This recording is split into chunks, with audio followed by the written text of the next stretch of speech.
Hello everyone, welcome back to my YouTube channel. कैसे हो आप सब? आई होप कि आप सब बहुत अच्छे होंगे, स्वस्थ होंगे। अगर आपके भी एग्जाम्स आने वाले हैं और आप बहुत ज़्यादा नर्वस हो और आपको समझ नहीं आ रहा कि क्या करें और कहीं ये नर्वसनेस की वजह से आपसे एग्जाम्स में कोई गलती ना हो जाए, ये वीडियो आपके लिए बहुत इंपॉर्टेंट होने वाली है। ये वीडियो को लास्ट तक देखना और चैनल को सब्सक्राइब कर लेना और वीडियो अच्छी लगे तो वीडियो को लाइक कर दीजिएगा।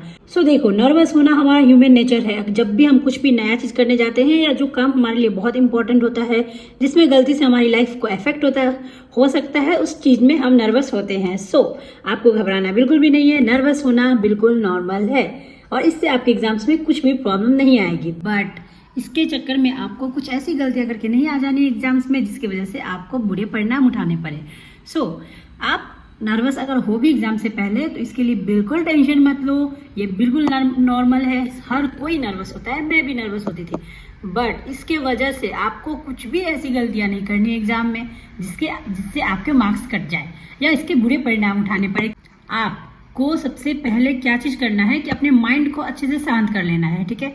तो अगर आप नर्वस हो तो 10 लोगों से जाके डिस्कस मत करो कि क्या पढ़ा, कैसे पढ़ा, नहीं पढ़ा, क्योंकि वो लोग जो बताएंगे उससे आपका नर्वसनेस और बढ़ जाएगा, ठीक है। तो अपना दिमाग को थोड़ा सा शांत रखो, थोड़ा सा मेडिटेट कर लो और उसके बाद पढ़ाई करो, ठीक है। सिर्फ अपना सिलेबस को देखो और पढ़ाई करो। ज्यादा स्ट्रेस मत लो, ज्यादा लोगों का बात मत सुनो।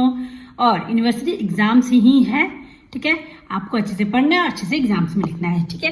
देखो, मेरे साथ क्या हुआ था कि मेरे एग्जाम से पहले मैं भी थोड़ी सी नर्वस थी, बट मैंने बहुत अच्छे से अपना प्रिपरेशन कर लिया था। बहुत अच्छे से पूरा सिलेबस रेडी कर लिया, सब कुछ कर लिए। बट क्या हुआ, मेरी फ्रेंड का कॉल आया।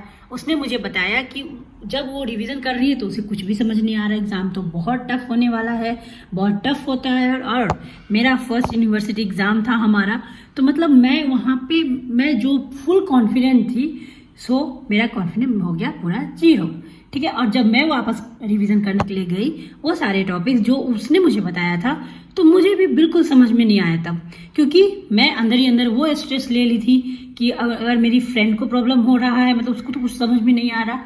तो ये दिमाग में बैठा के मैंने पढ़ना शुरू किया और क्या हुआ, इससे मैं नर्वस से और नर्वस हो गई, ठीक है। उस चक्कर में मैं जो पढ़ के भी रखी हुई थी, बहुत कॉन्फिडेंट भी थी, वो सब खत्म हो गया।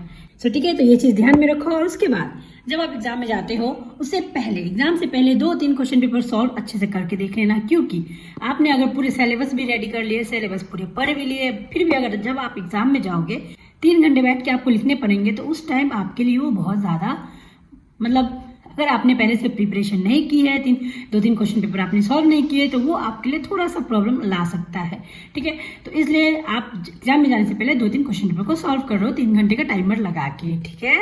एग्जाम से पहले ही, कल अगर एग्जाम है, परसों अगर एग्जाम है, उससे पहले ही आपको अपनी सारी चीजें रेडी कर लेनी है एग्जाम के लिए, क्योंकि अगर एग्जाम के दिन आपके पास एक भी चीज नहीं होगी तो आपका नर्वसनेस तो ऑलरेडी कुछ ना कुछ हमारे अंदर होता ही है, चाहे वो कोई भी कुछ भी बोल ले, ठीक है। बट उसके बाद अगर उस समय आपको कोई चीज ढूंढनी पड़ जाएगी ना, तो आपका दिमाग काम करना बंद हो जाएगा। मेरे साथ ऐसा होता था, इसलिए मैं आपको बोलूंगी कि 2-3 दिन पहले ही सब कुछ रेडी करके रख लो। अपना सारा सामान, स्केल, पेंसिल, पेन, जो भी है सब कुछ रेडी कर लो, ठीक है, ताकि एंड मोमेंट पे आपको कुछ भी स्ट्रेस लेने का या भागने का बिल्कुल भी जरूरत ना पड़े, ओके। और जैसे ही आप एग्जामिनेशन हॉल में जाओ, आपको क्वेश्चन पेपर मिले तो सारे क्वेश्चन को अच्छे से पढ़ना है, ठीक है।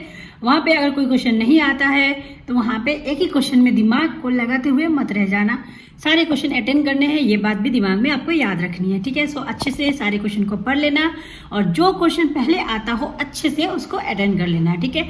और उससे भी इम्पोर्टेंट, जो क्वेश्चन आपको अच्छे से पता है उसको सारे को टिक कर लेना, ठीक है। इससे आपको अटेंड करने में, लिखने में आसानी हो जाएगी, ठीक है। क्वेश्चन सारे अटेंड करना, क्वेश्चन बिल्कुल मत छोड़ना। और स्टार्टिंग में वो सारे क्वेश्चन अटेंड करना जो आपको बहुत अच्छे से आता हो, ठीक है। क्योंकि अगर आप वहां पे मतलब वो सारे क्वेश्चन अटेंड कर लोगे जो आपको लगेगा कि हाँ मैं इसको लिख लूंगा, तो वहां पे आपसे हो जाएगी गलती, क्योंकि उसको सोचने में ही आपका टाइम वेस्ट हो जाएगा, ठीक है। और आप नर्वस और हो जाओगे क्योंकि आपको सोचना पड़ रहा है, ठीक है। तो इसलिए क्वेश्चन सारे वो शुरू में अटेंड करना जो आपको अच्छे से आता है, ठीक है।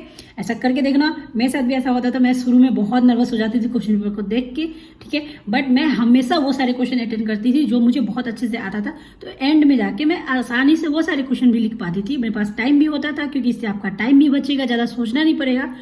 और मेरे पास टाइम रहता था कि मैं बाकी क्वेश्चन को भी सोच सोच के लिख सकूं। और हमेशा सबसे पहले एमसीक्यू सॉल्व कर लेना, ठीक है, क्योंकि आपका माइंड रहेगा उस टाइम बिल्कुल फ्रेश। और एमसीक्यू सबसे ज्यादा मार्क होल्ड करता है। वहां पे अगर आपकी एक सही है तो आपको पूरे फुल नंबर मिलेंगे, और अगर एक गलती है तो सारे नंबर कट जाएंगे, ठीक है। तो सबसे पहले एमसीक्यू सॉल्व कर लेना, ठीक है, वहां पे गलती मत करना, ओके। और क्वेश्चन को अच्छे से पढ़ना, ठीक है, क्वेश्चन को पढ़ के समझ के फिर ही क्वेश्चन को अटेंड करना, ठीक है। वहां पे नर्वस की वजह से कभी कभी ऐसा होता है कि हम क्वेश्चन पढ़ते हैं उसका मीनिंग कुछ और ही समझ लेते हैं। ऐसा गलती बिल्कुल भी मत करना। क्वेश्चन को अच्छे से पढ़ना, क्वेश्चन को अच्छे से समझ के फिर आप उसको अटेंड करना, ओके। क्या होता है कभी कभी जब हम नर्वस होते हैं और क्वेश्चन पेपर हमें मिलता है और क्वेश्चन पेपर को हम पढ़ना शुरू करते हैं तो हमें लगता है कि अरे हमको तो कुछ नहीं आ रहा, फर्स्ट क्वेश्चन पढ़ा नहीं आ रहा है, सेकंड थर्ड अरे हमें कुछ नहीं, बस हम पेज पलटने लग जाते हैं, ठीक है। और उस नर्वसनेस में जो आपको आता भी रहेगा वो आप भूल जाओगे, ठीक है। तो इसलिए नर्वस होकर क्वेश्चन पेपर बिल्कुल मत पढ़ना, एकदम आराम से शांति से क्वेश्चन को अच्छे से पढ़ लेना और वहीं से स्टार्ट करना जो आपको अच्छे से आता है। क्वेश्चन एक भी नहीं छोड़ना है, ब्लैंक पेपर नहीं छोड़ना है, बट उसके साथ ही सारे क्वेश्चन भी अटेंड करने हैं, ओके। सो नर्वस होना बिल्कुल नॉर्मल है, स्ट्रेस भी लेना बिल्कुल नॉर्मल है, बट इससे गलतियां बिल्कुल मत करना। एग्जाम्स अच्छे से लिखो, अच्छे से पढ़ के जाओ, सिलेबस पढ़ के जाओ, साथ ही क्वेश्चन पेपर को अच्छे से प्रिपेयर करके जाओ। एक दो क्वेश्चन पेपर को टाइमर लगा के लिख लो, ठीक है, ताकि वहां 3 घंटे आपको पता हो कि आपको कैसे मैनेज करना है, ओके। ये अगर आप करके जाओगे तो आपको कोई भी प्रॉब्लम नहीं आएगी। सो आज की वीडियो में बस इतना ही। आप सभी को एग्जाम के लिए बेस्ट ऑफ लक और अच्छे से लिख के आना, बिल्कुल नर्वस मत होना, अच्छे से क्वेश्चन पेपर पढ़ना, ठीक है। All the best, bye bye.